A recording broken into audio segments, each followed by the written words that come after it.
Hi there, I'm Mark Zalesky with the Antique Bowie Knife Association at the Antique Bowie Knife Show in Natchez, Mississippi. I brought an exhibit this weekend of some knives with silver sheaths, sort of a thing I like. And among those were a number of California knives. And California knives are of particular interest to me. If you look, Travis will put a link here to some other videos. I think we've got another video or two of California knives and various photos. California knives are really interesting because they sort of represent one of the earliest forms of art knife in America. And the Bowie knife was a form that lent itself well to embellishment and to creating very fancy, elaborate, beautiful knives that you would wear not only as a self-defense tool, but as a gentlemanly accessory, as an exhibit of wealth and status, that I can afford a knife this nice. And probably no type of American knife exhibits those qualities as well as the California knives do. When the gold rush happened, 1849, all these people flocked to California, you know, in search of gold, and other people flock to California in search of the money that the people finding the gold had. There were various ways to make your gold in California, whether you panned it out of a creek or dug it out of a rock, or you sold the tools to go do that to the miners who were going to go recover the gold. You might charge $50 for a shovel, when out east a shovel was only $2, that sort of thing. But as a result, there were all these knives. We have knives that were more utilitarian, and we have knives that became very fancy and elaborate, which are of course what the collectors like the best today. We have knives mounted in silver, in gold, handles of walrus ivory, abalone shell, and elk stag utilitarian. We have some ebony and rosewood and that sort of thing. We had some elephant ivory, a little bit of it. And these materials are all, you know, all over these California knives. It's part of the California knife. I can't even think of the word, but it's part of what makes a California knife is using these native materials, which they took great pride in, knives made by local makers in a style that developed out there. So, what do you think influenced this sort of exotic style? Because this is we only see this really in that area. What was the influence? Because you look at all these other manufacturers, there's all different ones, and they all seem to have this. Was it a trend, a fashion? Well, I think that things, of course, different makers work towards the skills they have, and as I've talked before in other videos, I think the Bowie knife makers did not make Bowie knives for a living. It was a part of what they did. Maybe they made edge tools, but they made a few Bowie knives. Maybe they made surgical instruments, but they made a few Bowie knives, that sort of thing. And a surgical instrument maker would be really good at checkering and fine polishing and grinding. An edge tool maker, he'd probably make something a little more rough. But whatever skills they had, whether it was, you know, skills in soldering and grinding and polishing or engraving or whatever, they're manifested in the type of knives they made. Now the influences, well, America is a melting pot, and it's a melting pot of knives and designs coming from different cultures wherever these people came from. And so I think you can look at any of these types and see the origins somewhere else. But in California, as you suggest, that there were developed some sort of unique types, and to get to the origins of that, we would go back to probably the first California maker. And this is the first California maker right here. This is Hugh McConnell. Hugh advertises a cutler first, and the stamp will be upside down here, so let's turn that around. Hugh McConnell first advertises a cutler in, I think, November of 1852. There are only two knives that I'm certain exist of Hugh McConnell's.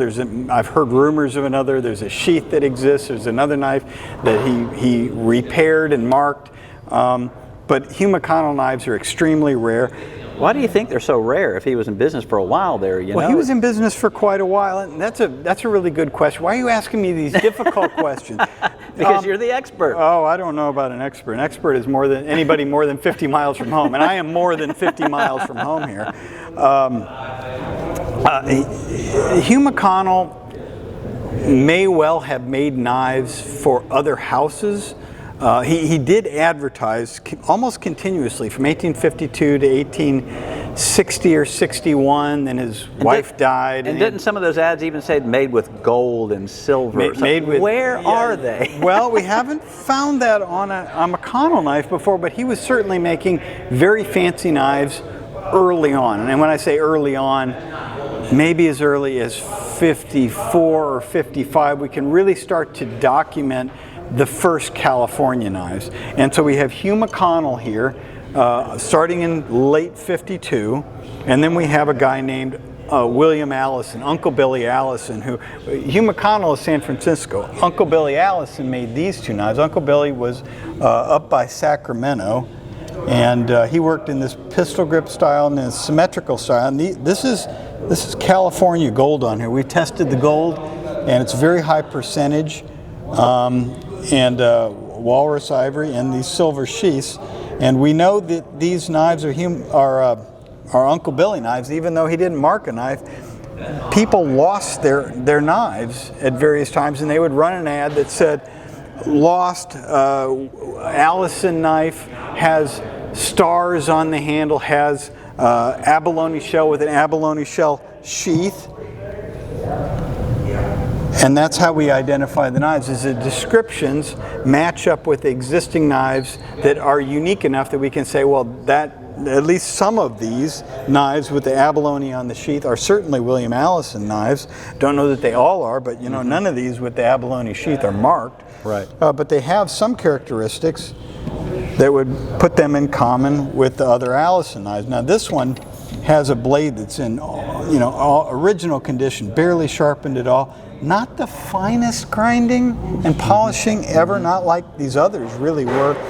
This might be a knife that maybe McConnell made part of it. Maybe he just roughed it out, sent it off. Maybe a jeweler finished these. Maybe the jewelers were supplied blades and they sat and did essentially jewelry work to assemble these knives. Or maybe that's entirely an Allison knife. We don't know, but Uncle Billy worked on knives from approximately 1855 or so up till 1863. He died, and he was near Sacramento. He was in Yolo County.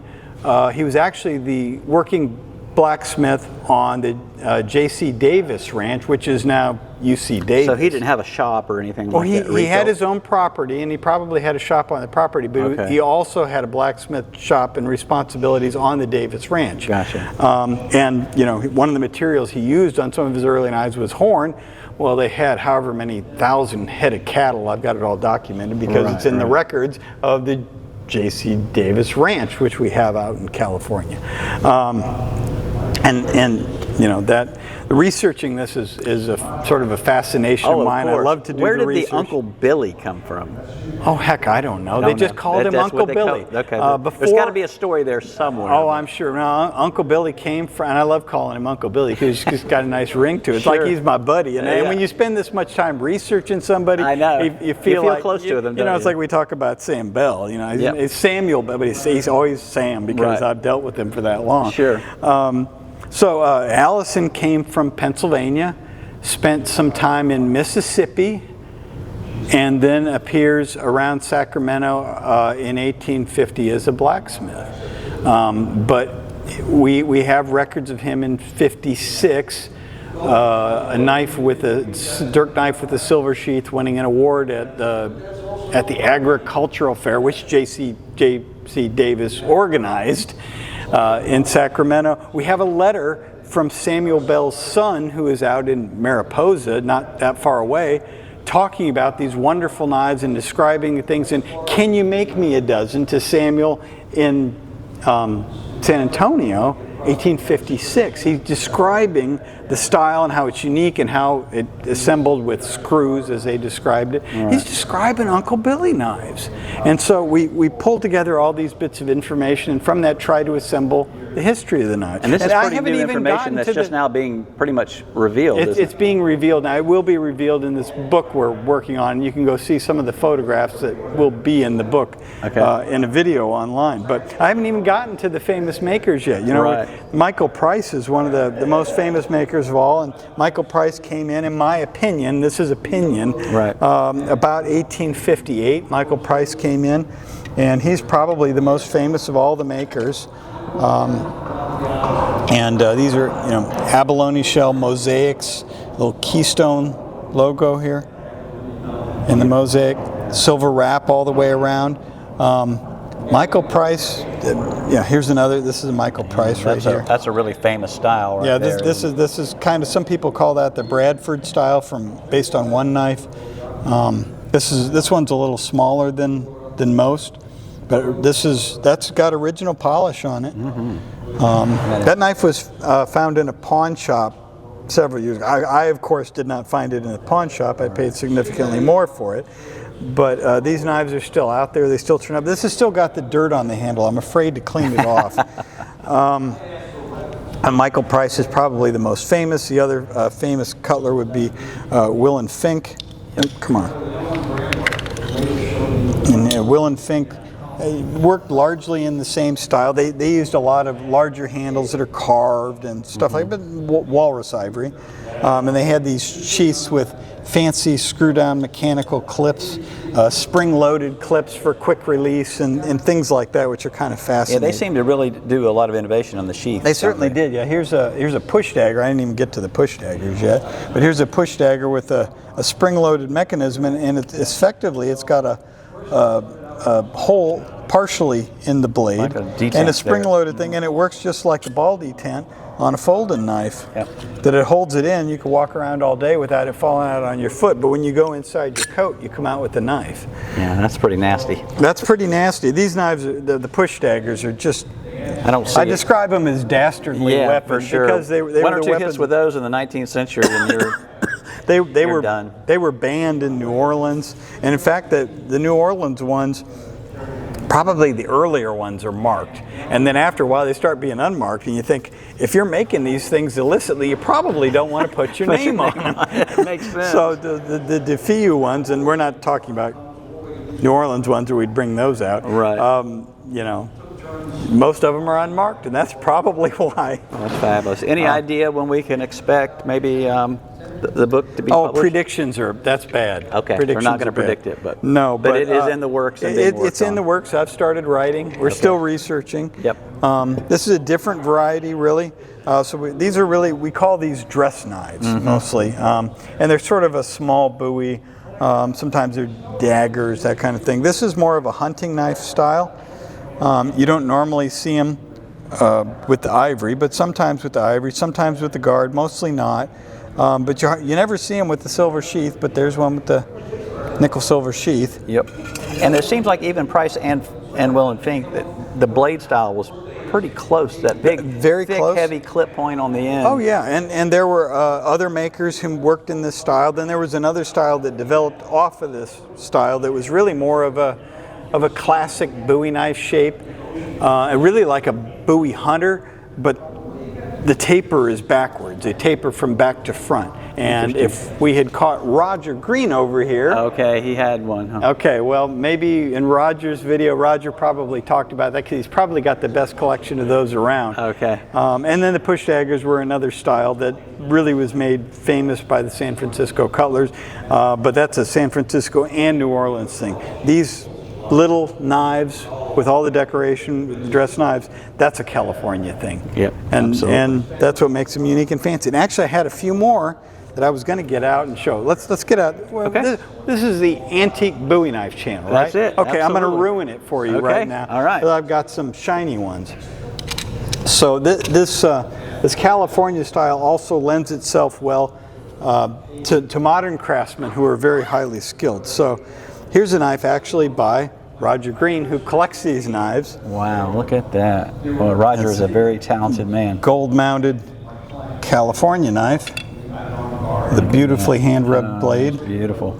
Took me a long time to find one in the California style, which is really what I wanted. That's very nice. And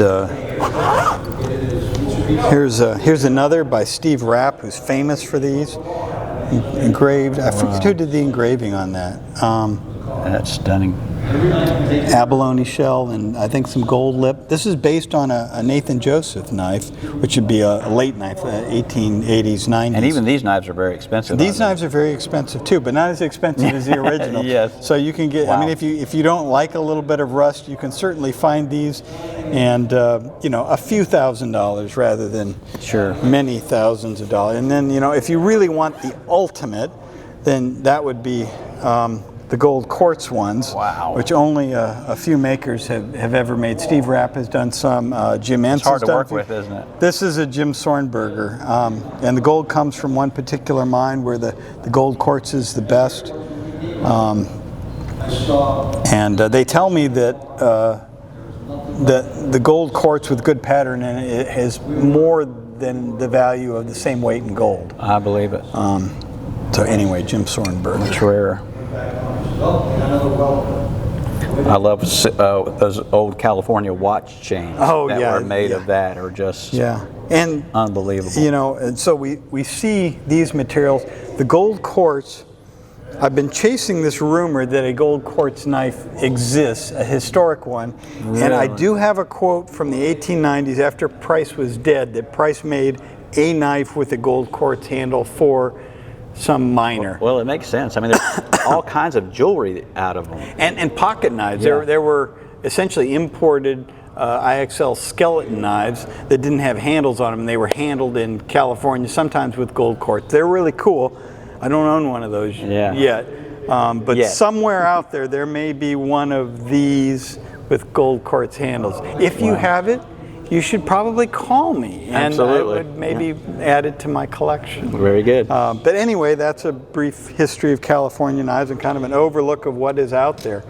And all right. Well, guys, that is the last interview. I'm going to turn this camera around here. Always the last. I've been last all my life, So this is the last interview from the Natchez show. As you can see, everybody else is gone, so I'm always the last one out the door. But Mark is kind enough to stay and share his knowledge of his California knives. So we had a great time, and again, I hope you enjoyed the video that you've just watched, and there's a lot more to come, so stay tuned.